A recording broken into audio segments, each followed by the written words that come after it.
What's up, guys? It's Van at Reticent Warrior Tactics. Today I'm in the Reticent Warrior Training Center at Top Shelf Ammo in Pooler, Georgia. Today I want to talk to you about gun safety. First of all, let's talk about the 4 Universal Firearms Safety Laws. Everybody should know this. Safety rules, safety laws, whatever you want to call them.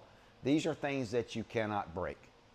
Number 1 is we treat all weapons, all firearms as if they're loaded all the time.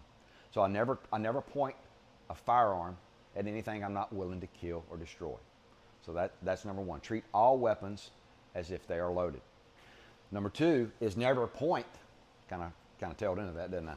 Number 2 is never point a firearm at anything you're not willing to kill or destroy. Don't point even your empty firearm, don't point it at someone. Most shooting accidents occur because the gun was empty. And guess what? It wasn't empty. They thought it was empty. They didn't properly clear it. They didn't properly unload it. So never point a weapon at anything you're not willing to kill or destroy. And that includes your pets, your TV, right? Be very careful when you practice dry fire in your home. Number 3 is keep your finger off the trigger until your weapon is on target, your sights are aligned, and the decision to shoot has been made. Now, that's a really critical thing because we can get sympathetic reflexes or movements. It's very hard to move my little finger without moving my ring finger because they're kind of attached. It's easier to move my trigger finger without moving other fingers. But what happens, sometimes if we grab with one hand, we end up squeezing with our opposite, especially if we trip and fall, if we're shoved, if we're startled. So we need to always make sure we keep that finger off the trigger. And one thing, when we don't want it down here, we want it up here on the frame, so that it's real easy. As a firearms instructor, I like to be able to look down the line and see an open space right here. That way I know nobody's cheating it. Here I can't tell if my finger's on the trigger or just too low. It's actually too low. It's not on the trigger. See? But I want to keep it up. So that's important.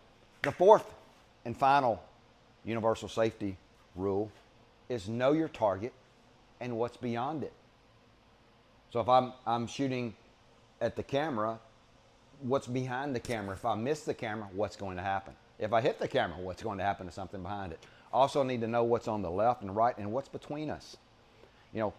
There's a lot of times we practice drawing and moving on the range. Well, that step, that drawing and moving, we think, hey, I'm getting off line so the guy don't shoot me. Well, up close, yeah, that may help a little bit. If I shift from here to here, yeah, that may help up close. But at distance, moving does almost nothing. At 25 yards, I can take a step and it literally changes the sight picture by a ½ inch. They're still going to hit you if they pull the trigger. So, but what moving does do is it allows me to get a different angle on my target. Maybe by moving, I get around somebody who's between me or some obstacle that's between me and my target, especially if it's a bad guy and it's an active shooter situation. I may have to move to get myself into position to get a clean shot.